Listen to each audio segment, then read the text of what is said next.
Swami, the Bhaktivedanta ki jai. All glories to that. All glories to that. Thank you very much. All glories to you, Srila Prabhupada. All glories to you, Prabhupada. So what is the arrangement? Mandapa, it is being trampled by children and others with the dust of their feet, and God will come there. Who suggested this?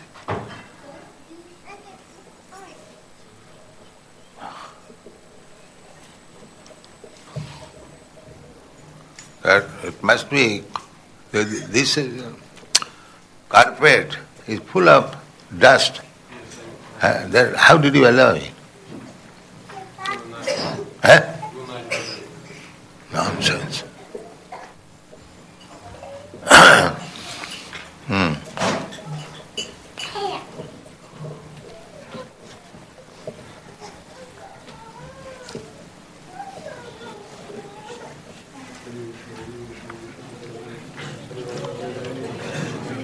Hare Krishna, Krishna Krishna, Hare Hare, Hare Ram, Ram Ram, Hare Krishna, Hare Krishna, Hare Krishna, Hare Krishna, Hare Ram, Ram Ram.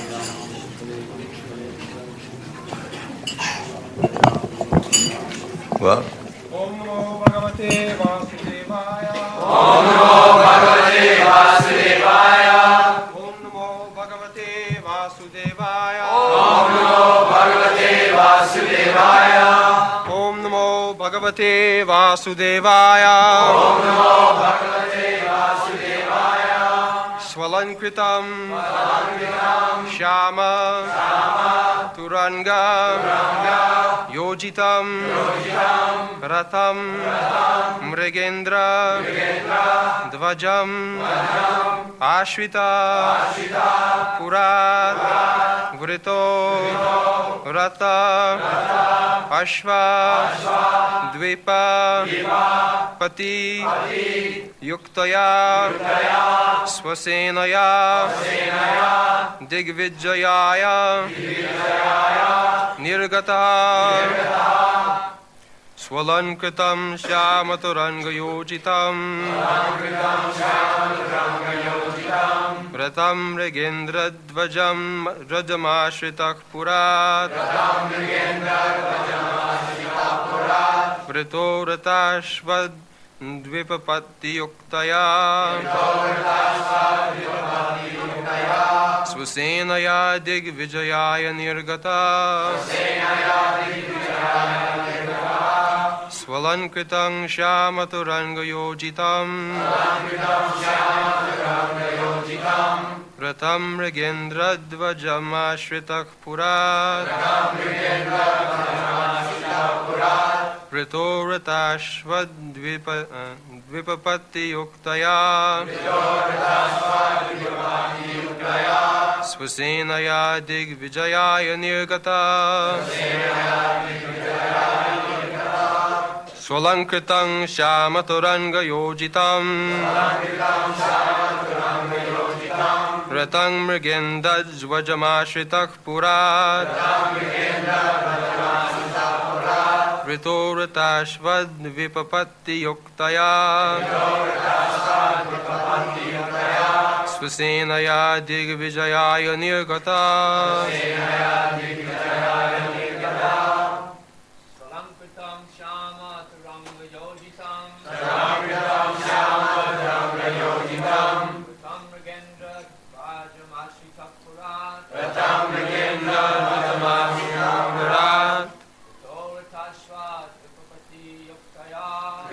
Ratashvad Vipapatti Yuktaya Swasenaya Digvijayaya Nirgata Swalankritam Shyamaturangayojitam Vratam Mrigendra Dvajamashritak Purat Ratashvad Vipapatti Yuktaya Swasenaya Digvijayaya Nirgata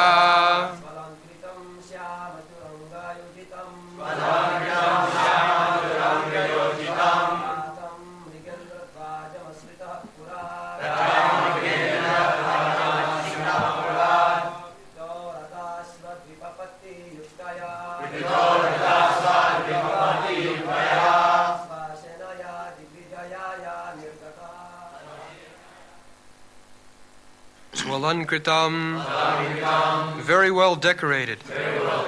Shama black. Turanga horses. Yojitam tackled. Ratam chariot. Mrigendra lion. Dvajam flagged. Ashritaha under the protection.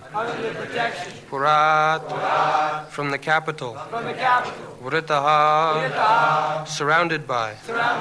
Vrata charioteers. Ashva cavalry.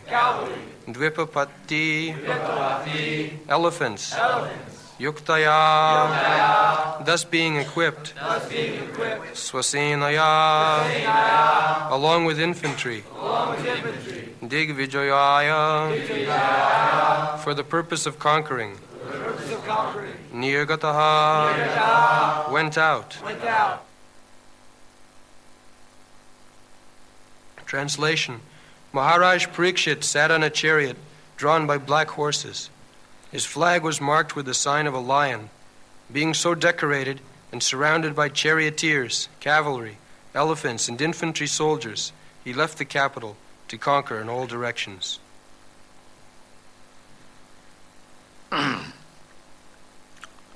So each king had different colored horses and differently marked flag on the top of the chariot.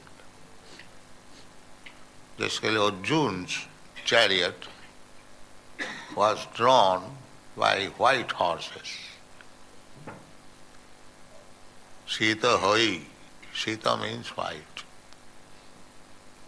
And his grandsons, his horses are of blackish, not Shama is not black, black is Swardi, no, blackish. Turanga, Juj.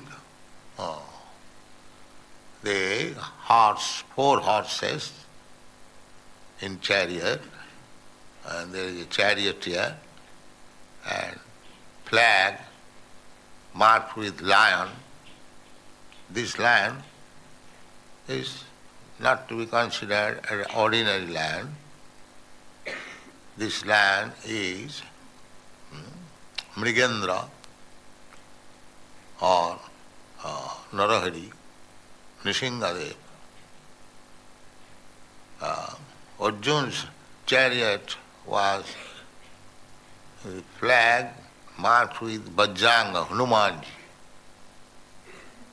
Hanumanji. Krishna's chariot flag is marked with Garuda. So these are the distinctive marks. One will understand immediately this is such and such king's chariot. That mark is there. So Arjun kept upon him Bajjangaji, Hanuman, because he considered Hanuman his guru. Hanuman was servant of Lord Ramchandra. He fought the battlefield of Lanka between Ram and Ravan. He could not use any weapon, but he was very strong. He knew how to throw stones. In this way, he fought in the battle and won over the Ravana. Ravana was killed by Lord Ramchandra. So, Vaishnava does not mean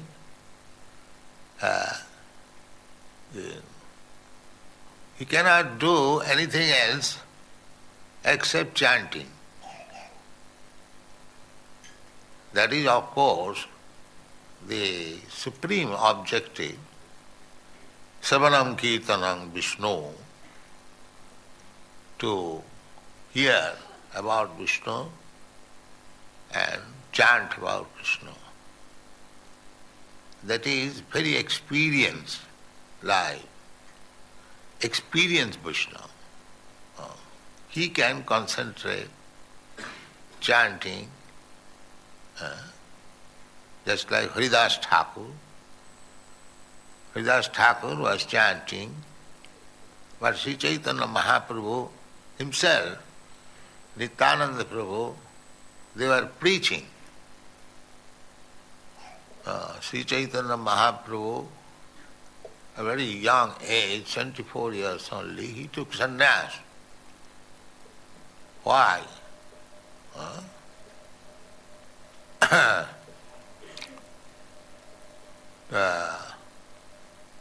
Taktya Rajalakhi, that is that verse. Bandi Mahapurushati Charanarvindam. That is predicted. The Lord will give up his Lakshmi and will take sannyas and preach. These are stated in the Vedic literature. So this is Sri Chaitanya Mahaprabhu. There are many evidences in the Shastras about Sri Chaitanya, the Lord, Supreme Lord, taking up sannyas and preaching. So we accept Sri Chaitanya Mahaprabhu not only by his uncommon actions, but also on the evidence of the Shastra. You can accept. Not that any rascal comes that I am incarnation of God. No, we cannot accept that. We must first of all see that he is mentioned in the Shastra and he is actually acting uncommonly, which is not possible by any human being. These two things, features, must be, just like Sri Chaitanya Mahaprabhu, we accept the Supreme Personality of Godhead. There are many instances he is playing like ordinary man, but at times showing the Supreme Personality of Godhead.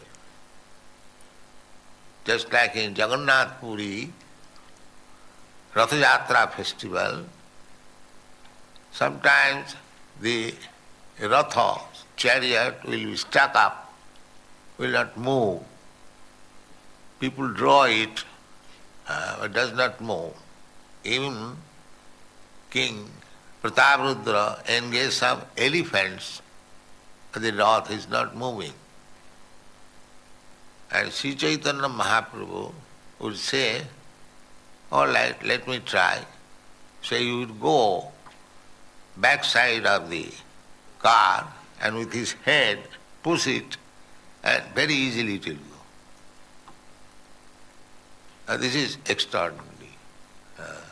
Even the elephants, big elephants could not draw, but by Sri Chaitanya Mahaprabhu's pushing by head, there was no need of drawing it, catching the rope. Similarly, Sri Chaitanya Mahaprabhu, when he was performing kirtan, he used to form 4 parties. And each party will see that Sri Chaitanya Mahaprabhu is present there. So there are many other things which is not possible by ordinary human being. These things have to be tested. Not very small, insignificant. Just like in India, there are so many so-called incarnation of God, or God, they declare themselves God. But that God is for the fools and rascals, not for any intelligent man. Intelligent man will taste it by the description of the Shastra. Sadhu Shastra, Guru Bagh, Tinete Kuriya Oiko. Anything we shall accept through sadhu, devotees. If devotees accept something, that we shall accept.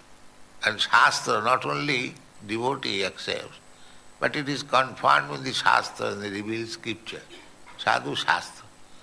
And Guru also will say, yes, it is all. So, Sri Chaitanya Mahaprabhu is accepted by sadhus like Advaita Acharya, Gadadhar, Sivas, Haridas Thakur, in his own. They are sadhus accepted. And Shastra also says, in Mahabharata, in Srimad Bhagavad, in the Upanishad, Puranas, Sri Chaitanya Mahaprabhu's name and activities are mentioned. Deyang sada paribhavagnam abhishtadriyam. This verse, it is mentioned in the Srimad Bhagavatam, also in the Ramayana. And Krishna varnang tisha krishnang shangpanga astaparsadam jaggai sankirtanai prai jajanti sumedhasa. It is mentioned in Bhagavad, 11th canto, that the Supreme Personality of Godhead in this age, Kali Yuga, will be Krishna Varnam, always describing Krishna. He is Krishna, but Krishna Varnam, Tisha Akrishnam. Varna means also category. Just as Brahman Varna, Kshatriya Varna, Vaishya Varna, Shudra Varna. In the horoscope, as we discussed the other day, Jata Karma, after the birth of the child, everything, characteristic, what will be his future, everything is mentioned in the horoscope. So in the horoscope it is stated, Brahman Varna, Kshatriya Varna, Shudra Varna, like that. In which category this child belongs. Even if he is born in a non-Brahmin family, but what will be his characteristic, that is stated. That is called Brahman Varna. Similarly, Kshatriya Varna, Vaishya Varna, so everything is predicted by astrological calculation. So Sri Chaitanya Mahaprabhu is predicted in the Srimad Bhagavatam and other scriptures as the Supreme Personality of Godhead. We do not accept Sri Chaitanya Mahaprabhu simply because he was a saintly person. There is controversy about Sri Chaitanya Mahaprabhu amongst the Vaishnava community. Just as the Nimbarka Sampradaya, they say that we accept Sri Chaitanya Mahaprabhu as a great devotee.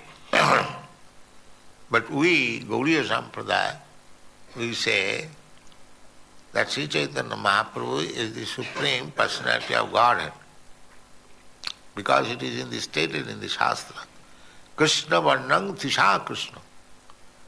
He is Krishna in the category of Krishna, Krishna Varnang, just like Brahman Varna, Krishna Varna, the same category. But he is, by complexion, yellow is not Krishna. Tisha or Krishna. Tisha means by the bodily skin. Just like we have different color, different skin, different color. Similarly, Tisha, by skin, is not Krishna, is not black.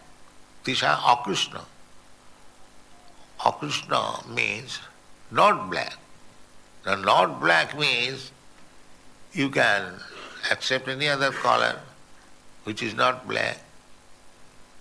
So that there is proof in the Shastra that Lord Krishna has also many colors.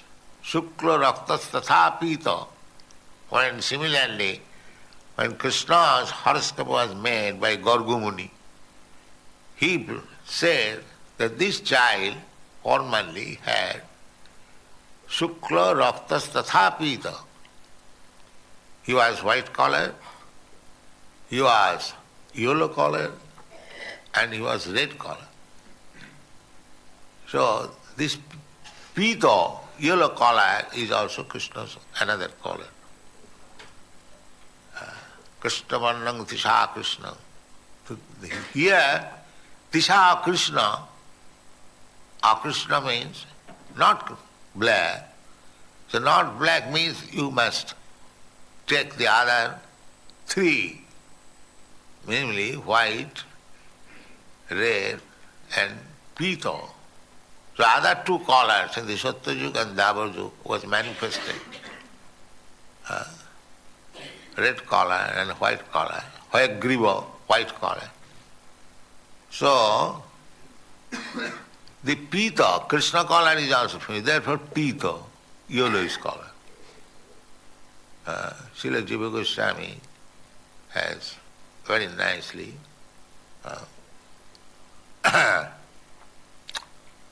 so Krishna Varnang Tisha Krishnam Shangapangastu Parsadam.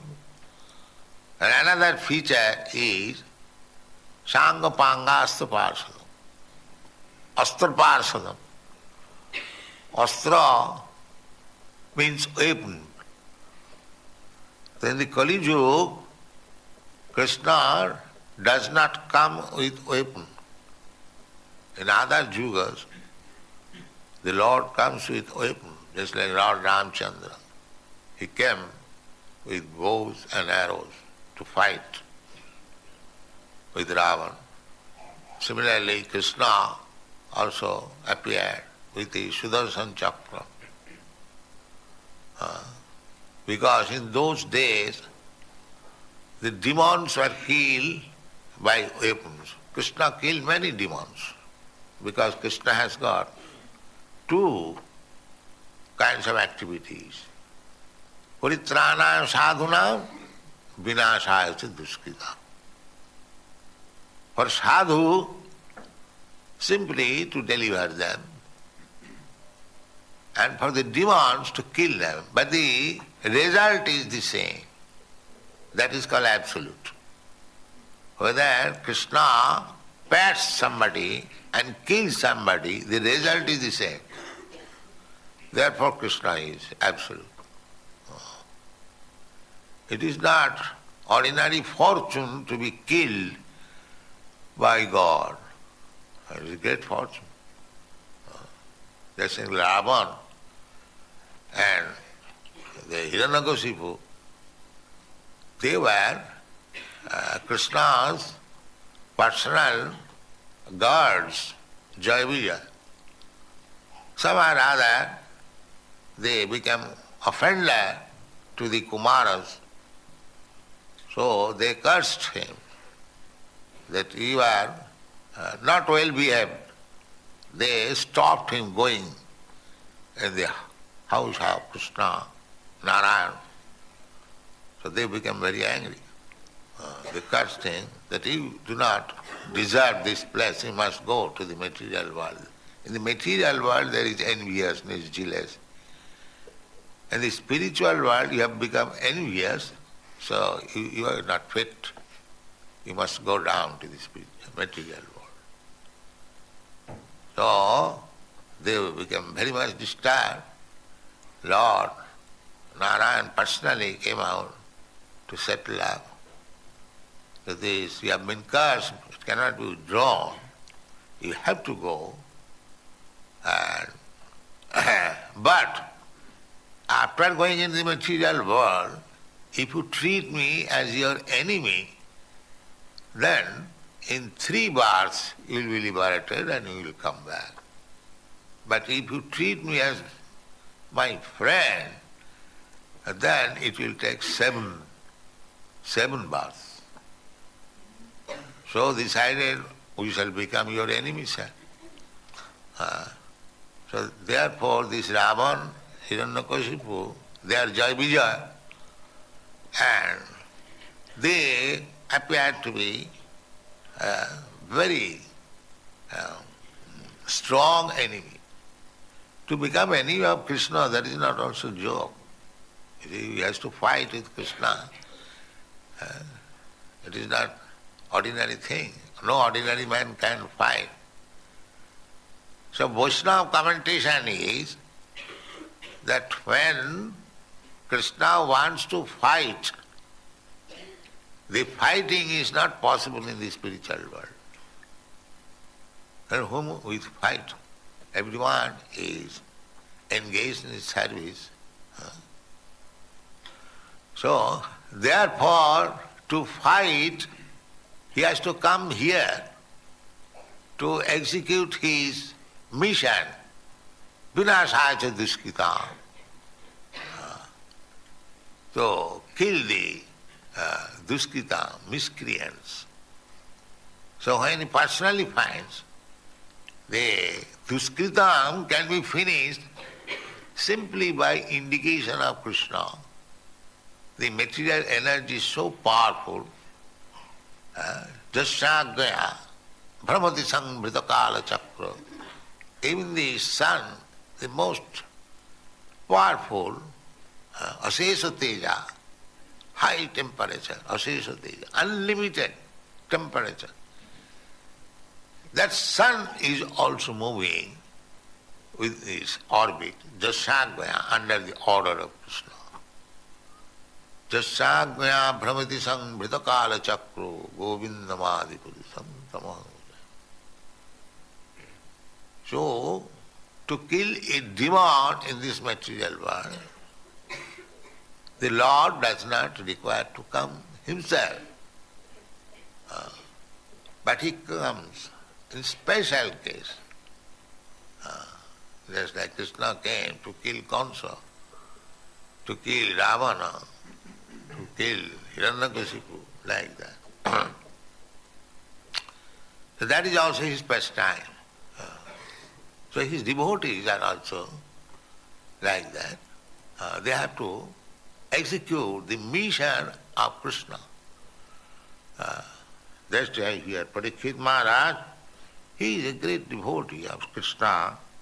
So he is going out with soldier to fight. Similarly, Dhruva Maharaj also, he fought. Prahlad Maharaj fought.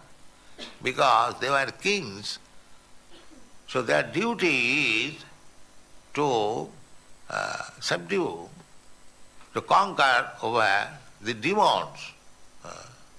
Not that because one is Krishna devotee, he should not do any other thing. If required, a devotee can do anything as ordered by Krishna, as Krishna ordered Arjuna to fight. Arjuna personally was not inclined to fight. He is Vaishnava. He rather wanted to forgive and let them enjoy Krishna. I do not wish to fight with my cousin brothers. I cannot tolerate their death, my grandfather.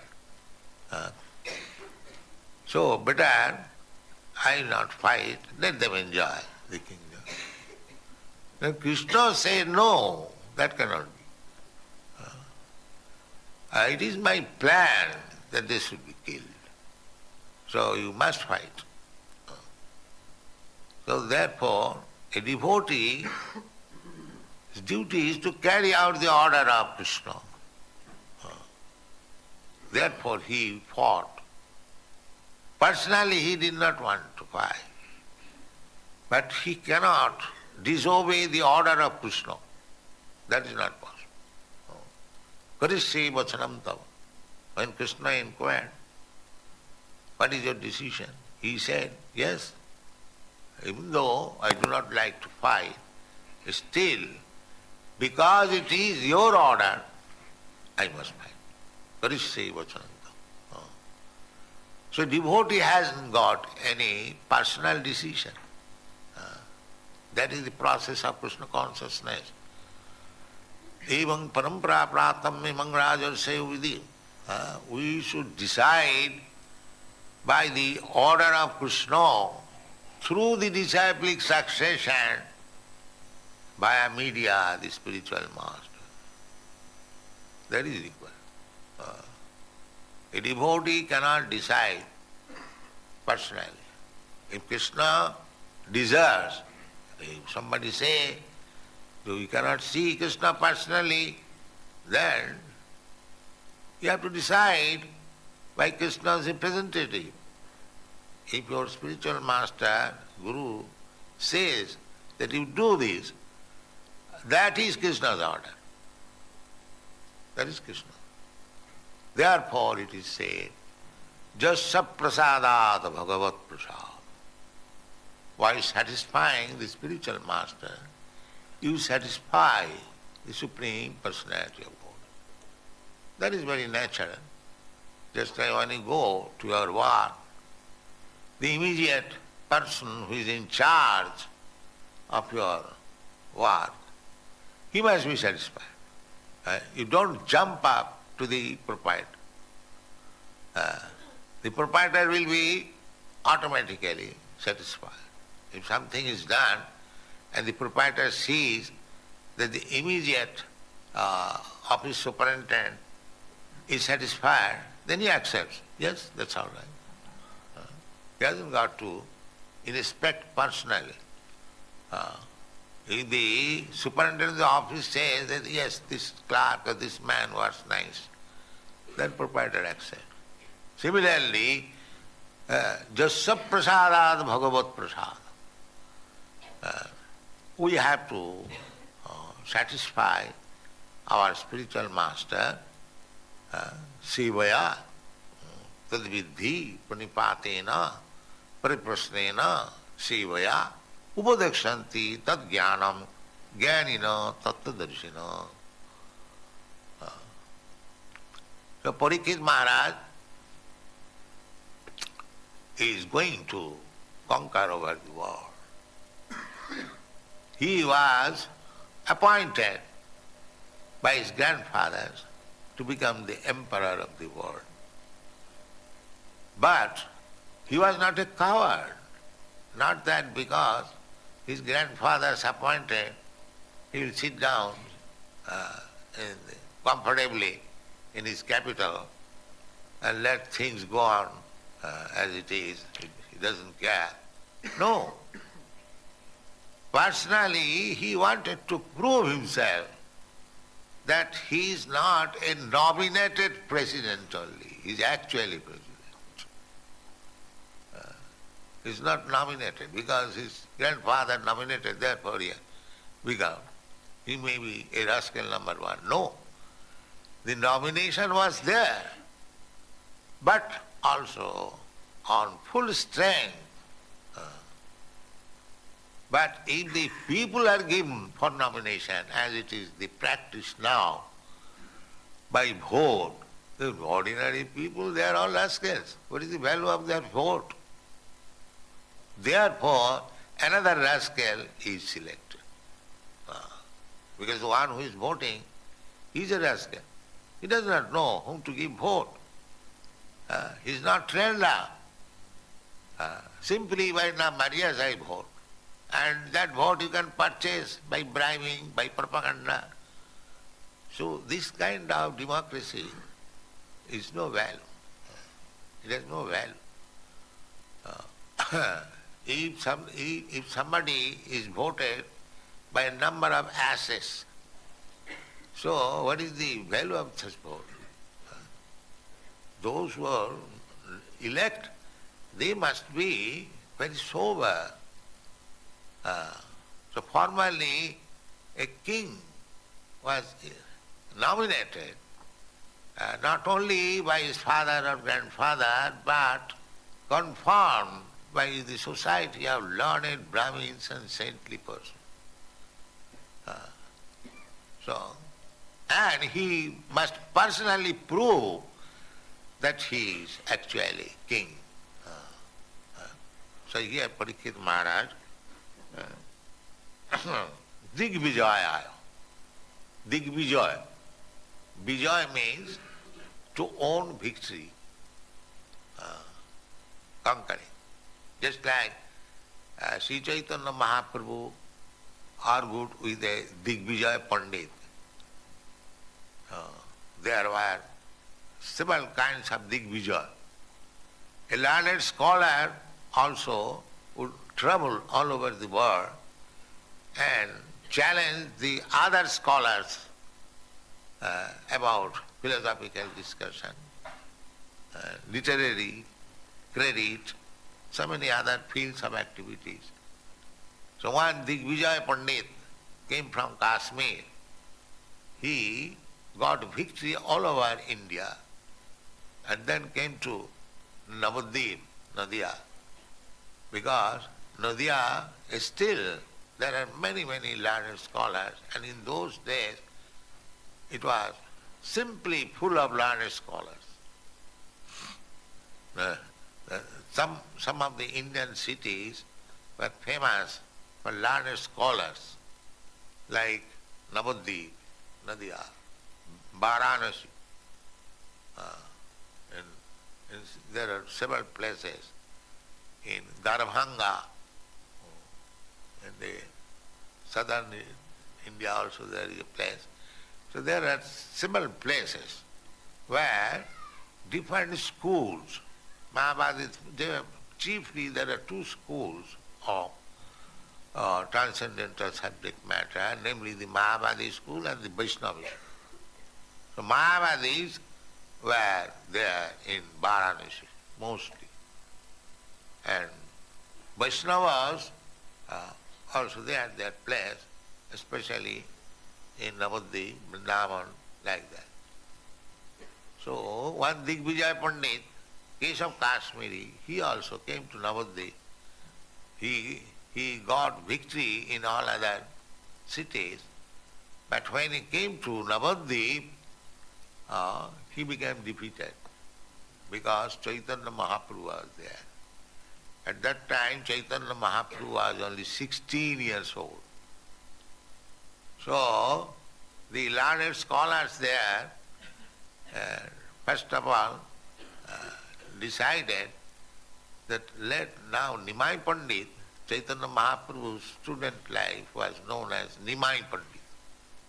His mother gave a very beloved name, Nimai, because he took his birth underneath a tree, neem tree.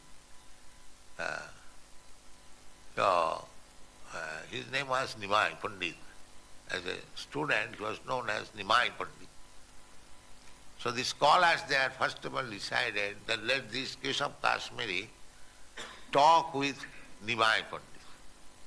So if Nimai Pandit fails to conquer over him, then we should challenge that he is a boy.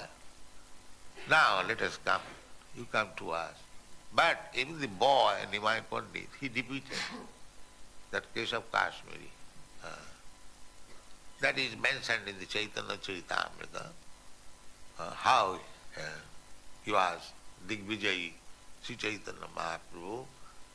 This Keshav Kashmiri was a very learned scholar, and he was requested by Sri Chaitanya Mahaprabhu that we are sitting on the bank of the Ganges, you can compose some prayers for the mother Ganges. So he was very learned scholar. Immediately he composed 100 slokas. So out of that 100 slokas he found some fault in the 64th verse. So Chaitanya Mahaprabhu said that you are such a learned scholar, but we are simply student, grammarian. We cannot understand your poetic and literary magnitude of knowledge. So will you kindly explain this 64th verse, which he cannot understand very nicely. So immediately he was astonished. He thought that I have composed these 100 slokas like wind immediately. and he catch up. He catches up. You see, 64, one particular slope. What kind of boy this is? And then in that slope, there are so many literary fault. Literary fault. Formally, among the learned scholars, any nonsense you write will not be accepted as poetry. It must be according to the rules and regulations of literary perfection. So there are some literary imperfection, and Sri Chaitanya Mahaprabhu pointed out, and he was also learned scholar, he admitted that he is a wonderful boy. Oh.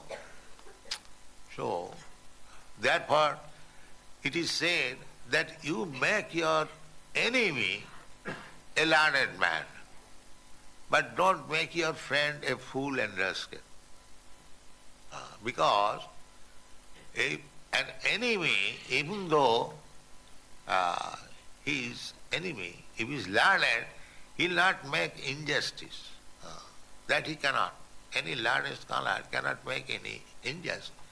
So he admitted his defeat because he is learned scholar. That is scholarship.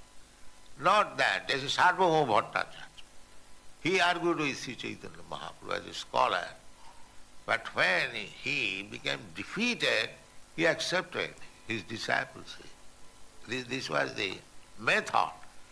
The two persons may argue, but one who is defeated, he must become his disciple. Not that simply waste time arguing and no conclusion. Formally, this was the system to come to a conclusion. If two parties are arguing on a subject matter, the one party will be defeated, he must become his disciple. Under control. So, here, the same Digvijaya for learned scholar, by arguing on Shastra, that is another kind of Digvijaya. And Digvijaya for Kshatriya, by subduing others who do not accept the authority. So, Parikshit Maharaj went for Digvijaya just to challenge all over the world. Now I have been selected by my grandfather as the emperor of the world. If you do not accept my authority, then here is fight. Come on. Here is fight. Let us fight. So if by fight he becomes victorious, just like in modern sporting also, there are rival parties, and ultimately the party which defeats all other sportsmen, they get some reward, shield or some cups. Similarly, this is also another type of Digvijaya. So Parikshit Maharaj went out of home, not king simply drinking and enjoying the dancing of the young girls, just like the Mohammedan kings, and they deteriorated. Still there are so many fools. No, king's duty is to subdue the miscreants, will create disturbance. So Parikshit Maharaj was such a nice, what is called, hero, that he got out of his home. Sasenaya Digvijaya Nirgata. Nirgata means went out of home, not simply enjoying comfortably at home. Similarly, for a preacher also, that is Digvijaya. Go from country to country, from village to village, town to town, and make Digvijaya. Here is our philosophy. There is God. We can prove there is God. Who are you denying God? Come on. That is Digvijaya. Thank you very much.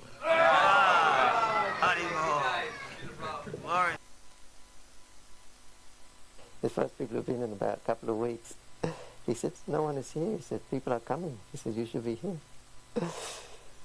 I said, I just want to get back to God, Prabhupada, and I just kind of, and then he was kind of looking at me, and it seemed to be saying, what are you making all these excuses for? He was kind of smiling. I remember the first time I gave Prabhupada Charanamrita there, and my hand was shaking uncontrollably. And I was looking at my hand, I was thinking, why is it happening like this? It never happened before like that. It was really just uncontrollably shaking. He just kind of looked at me and smiled. And he took the Charanamrita. Another time Prabhupada was sitting in the bhajan kutir just on the outside under the veranda with one of his godbrothers, Damodar Maharaj. And I went and I offered him Charanamrita. And he was just sitting there, the sun was shining in it. And he just put his head back and he opened his mouth. And then he let me pour the Charanamrita into his mouth. And Damodar Maharaj, his godbrother, did the same thing. He just put his head back and opened his mouth, and I was pouring Charanamrita.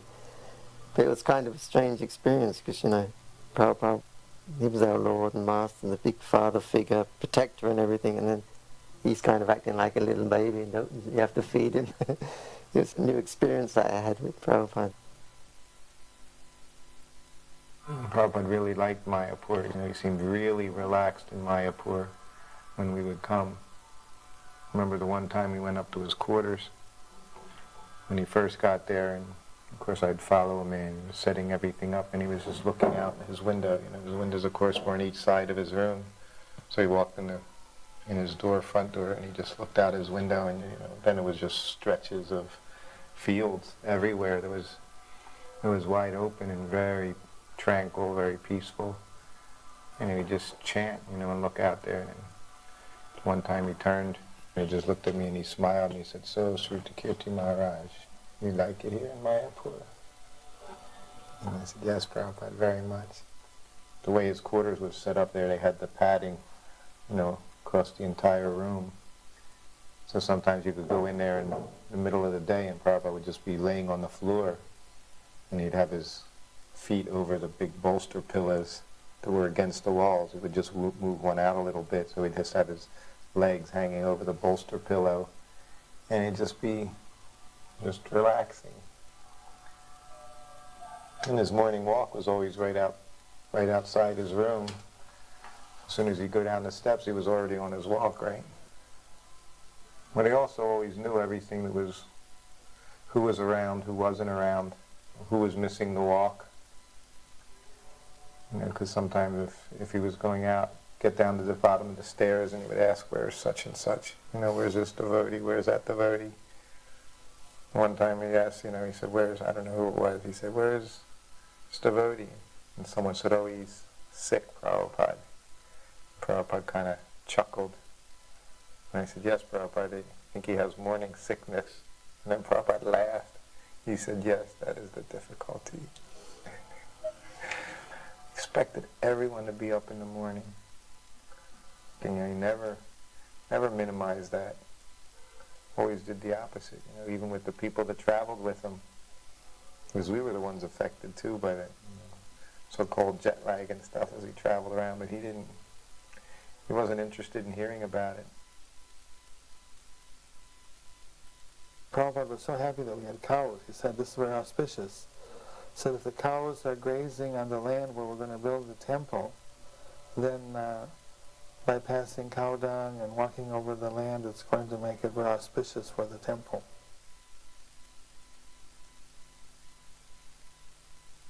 Prabhupada wanted us to feed the local villagers, so we had, even before we had a building, we had a big pot for cooking and distributing prasadam.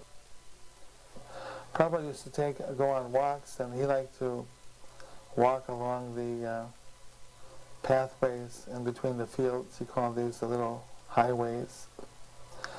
As he'd be walking, then the villagers would offer him respect and pay obeisances. It was a very informal, friendly environment with all the local villagers. Prabhupada would walk out in the fields, and then he'd look and say, "Here there'll be a spiritual city one day." I have seen that Prabhupada morning walking time, one villager, he's taking some sabji, vegetables to nearby market. Then Prabhupada stopped suddenly. Then he says, why you are going? I have to sell this vegetable to the market. Then Prabhupada says, why not you are giving to the temple? You can serve Radha Govinda by giving your vegetables. Then he has agreed. He purchased all the vegetables, big bucket he purchased. And he told Jayapataka. Then Jayapataka paid his amount. He told that vegetable man, please you come every day and talk to the temple manager and give sabji, vegetable, fresh vegetables to the Radha Govinda. He has all the time mind to give fresh flowers, fresh vegetables, fresh fruits. I have seen also sometimes in Calcutta somebody purchase not fresh fruits. So he was very annoyed. Why you do not buy the fresh fruits for Radha Govinda? So I have seen same thing, fresh vegetables he likes to offer Krishna. Prabhupada was going on a walk and he called me because he said he wanted me to take the part of the material scientist. Then I said to him, all right, speaking as a scientist, I said, we will not argue whether a soul exists or not. We'll just take it as a given that a soul exists. So my question to you is that we will create the right properties in our laboratory and in our test tubes so that your Krishna will send a soul into a test tube. Is that premise accepted by you? Is that acceptable? Because if I was thinking if I can get Prabhupada to say yes, then I'll say then we have created life. And then Prabhupada just said, you rascal scientist, you will not tell Krishna where he has to send a soul. Prabhupada sometimes used to go for a morning walk there from the Ganges. It used to take about almost 20 minutes to walk there. At that time it was way, way over the other side. And one time actually they all took bath there. They were all sannyasis, I think, or at least brahmacharis and sannyasis. And Prabhupada said, you can take a bath if you like. They said, Prabhupada didn't bring any gamchas. He said, it's okay, no one's around. You can go in your coping. So everybody jumped in the Ganga, and then Prabhupada went in also. He had a gamcha. His servant brought him a gamcha. And he also went in. And then they started fighting, splashing and everything like that. And Prabhupada said that, this is okay. He said, Lord Chaitanya, he was also doing this. Then someone started to splash Prabhupada, Madhavisa Maharaj, I believe. Mildly, in a playful way, but he was giving little splashes with his hand. But Prabhupada said, don't become too familiar with your guru. He reprimanded him. And Guru creeping in, and they were pouring water on Prabhupada's head with their hands, chanting Chintamani Prakada Sadmasukal, chanting Chintamani prayers. Another time he said, if you build a road from our ashram to the Ganga, a nice road, he said, I will come every morning for a walk here. And another time he said, be careful, because the Ganga could come and take away all of our property. For several years the Ganga was constantly changing course. Then the course was diverted right over to the property. But then the government took action. They made some proper embankments there with bricks. And it became very, very close, right up to the road. But now it's gone back to a steady course, which is a very good symptom, because in the Nabadita Mahatmya it's predicted that for several hundred years, about 400 years, the Ganga will constantly do this, actually flood the whole area. And then after 400 years, Bhaktivinoda Thakur mentions, then she'll go back to a steady course again. And then he said many, many bathing ghats will be built on the Ganga, and many, many temples will be built, and many household dwellings will come up. And there will be, of course, the Adbhut Mandir, a very astonishing temple, will rise, from which service to Lord Chaitanya will spread all over the world. So now we're seeing this. Now the Ganga is more or less settled. There are permanent ghats being made. ISKCON's made one. Madhav Maharaj has made a permanent ghat. And there's hundreds and hundreds of dwelling places now, all over the place. We have our Grihastapara. Then just outside the master plan of our project, there's so many houses. and the community members also of the Chaitanya Math and Gaudiya Math, they're also building little houses. There's hundreds of little houses. It's all protected by Nityananda Prabhu. So these are good signs.